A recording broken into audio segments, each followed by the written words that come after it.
विदर्भाच्या खानदेशी पाटलींच्या करुणास किचन मध्ये तुम्हा सर्वांचं मनपूर्वक स्वागत। तर चला, आज आपण अशी एक रेसिपी बनवणार आहोत की जी आमच्या विदर्भाची अगदी सुप्रसिद्ध रेसिपी आहे। खायला खूप छान लागते, शिवाय तुम्ही 4 ते 5 दिवस याला स्टोर करू शकता। आज आपण बनवणार आहोत सांबार वडी। आणि ही सांबार वडीची जी रेसिपी आहे अगदी मी टिप्स आणि ट्रिक्स सहित तुम्हाला सांगितलेली आहे। व्हिडिओ शेवटपर्यंत नक्की पहा।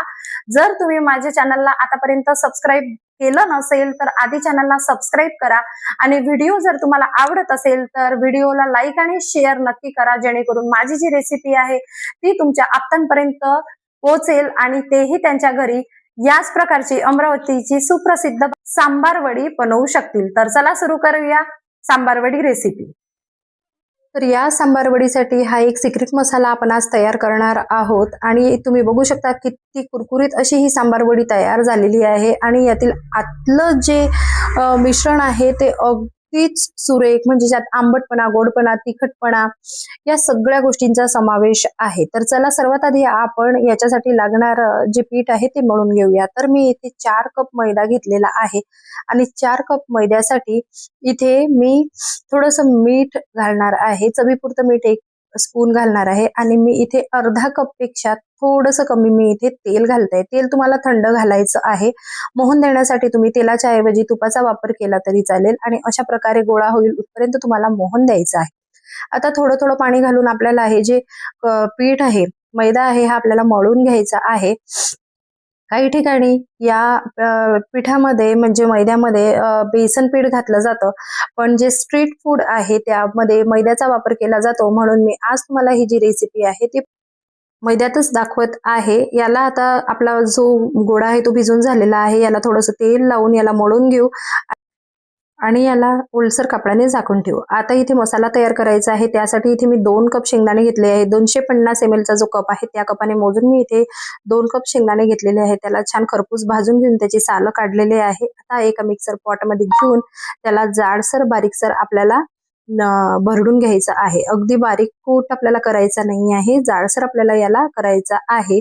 तर तुम्ही बघू शकता कसं जाडसर प्रकारे मी हा कूट इथे केलेला आहे। आता यासाठी महत्त्वाचा इन्ग्रेडियंट म्हणजे ही कोथिंबीर। तर 1 जुडी कोथिंबीर मी स्वच्छ पाण्याने धुवून तिला वाळून घेतलेलं होतं, आणि तिला बारीक असं कापून घेतलेलं आहे। आता कढईमध्ये आपण तेल घेणार आहे, तर 3 मोठे चमचे तेल मी इथे घेतलेलं आहे। त्यामध्ये टाकणार आहे मी अर्धा चमचा जिरे, आणि 1 मोठा चमचा इथे शोप घालणार आहे। 2 चमचे इथे तीळ घालायची आहे, आणि 4-5 हिरव्या मिरचींचा भरडा आपल्याला इथे घालायचा आहे। त्यानंतर 1 मोठा चमचा आपल्याला इथे खसखस घालायची आहे। या सगळ्या मिश्रणाला आपल्याला परतून घ्यायचं आहे। त्यानंतर 1/4 टीएसपी आपल्याला हळद घालायची आहे, 1 चमचा आपल्याला तिखट घालायचं आहे। त्यानंतर 2 चमचे आपल्याला धने पावडर घालायची आहे। 1 चमचा रेग्युलर गरम मसाला मी इथे घातलेला आहे। त्यानंतर 1 चमचा मी इथे जिरे पावडर घालत आहे। त्यानंतर 1.5 चमचा मी यामध्ये आमचूर पावडर घातलेली आहे, आणि याला छानपैकी मिक्स करायचं आहे। आपल्याला हाय फ्लेम ठेवायची नाही आहे, अगदी मीडियम फ्लेमवर किंवा स्लो फ्लेमवरच आपल्याला हे सगळं साहित्य जे आहे ते भाजून घ्यायचं आहे। त्याच्यानंतर मी यामध्ये घालत आहे 1/4 कप पावडर शुगर। तर बारीक दळलेली साखर आहे, घरचीच साखर आहे, आणि पुन्हा यामध्ये मी घालत आहे 2 चमचे मीठ। तर असं करून आपल्याला आता हे छान प्रकारे मिक्स करून घ्यायचं आहे। आपला ड्राय जो मसाला आहे तो रेडी आहे। त्यामध्ये आपल्याला घालायचा आहे शेंगदाणा कूट। तर पूर्ण 2 कपांचा जो कूट झालेला आहे तो मी यात घातलेला आहे। त्यानंतर कापलेली जी कोथिंबीर आहे ती सुद्धा मी यामध्ये घालते। याला आपल्याला छानपैकी मिक्स करून घ्यायचं आहे, एकजीव करून घ्यायचं आहे। आता यामध्ये आपण एक सिक्रेट इन्ग्रेडियंट वापरणार आहे, तो म्हणजे लिंबू। अर्धा लिंबाचा रस तुम्हाला यामध्ये घालायचा आहे, जेणेकरून आपण जेव्हा सांबार वडीचा बाईट खाऊ त्यावेळेला तोंडामध्ये आपल्याला एक आंबट तिखट अशी चव येईल। आता एक गोळा घेऊन आपल्याला पारी लाटून घ्यायची आहे। अगदी आपण पुरी जशी लाटतो तशी आपल्याला पारी लाटून घ्यायची आहे, आणि मी ज्याप्रमाणे दाखवते त्याप्रमाणे तुम्हाला सांबार वडीचं मिश्रण टाकायचं आहे। अशा प्रकारे सांबार वडीचं जे मिश्रण आहे ते टाकायचं आहे। आता साधारणतः एका पुरी सारख्या पारीला तुम्हाला 1 मोठा चमचा जे सारण आहे ते भरपूर होतं। आजूबाजूने अशा प्रकारे याला पाणी लावून घ्यायचं आहे। हे कंपल्सरी आहे, ही जी स्टेप आहे तुम्हाला मिस करायची नाहीये।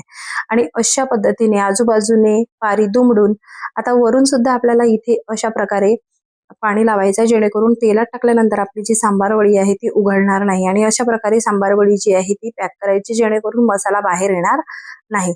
अशा प्रकारे मी बाकीच्या सुद्धा सांबार वड्या करून घेतलेल्या आहेत आणि तेल गरम झाल्यानंतर मी यामध्ये या सांबार वड्या तळायला टाकते. आता तळत असताना एक मात्र गोष्ट ठेवायची, ज्याप्रमाणे आपण कचोरी आणि समोस्यासाठी जसं तेल मॉडरेट गरम करतो, म्हणजे खूप जास्त गरम नाही आणि खूप जास्त थंड नाही, अशाच तेलामध्ये आपल्याला हे खरपूस तळायची आहे. जर तुम्ही अगदी तापलेल्या तेलामध्ये हिला तळाल तर ती लाल होऊन जाईल आणि आतली जी तुमची पारी आहे ती कच्ची राहील. म्हणून तळत असताना अगदी स्लो फ्लेमवर तुम्हाला हळूहळू खरपूस होईपर्यंत हिला तळायची आहे. आता तळल्यानंतर हिला थोडं थंड होऊ द्यायचं, कारण थोडं थंड झाल्यानंतर याची जी क्रिस्पीनेस आहे ती छान प्रकारे खुलून येते आणि म्हणून या प्रकारे मी बाकीच्या सांबार वड्या ज्या आहेत त्या सुद्धा तळून ठेवलेल्या आहे आणि या तळत असताना माझ्या भावाने मला मदत केलेली आहे.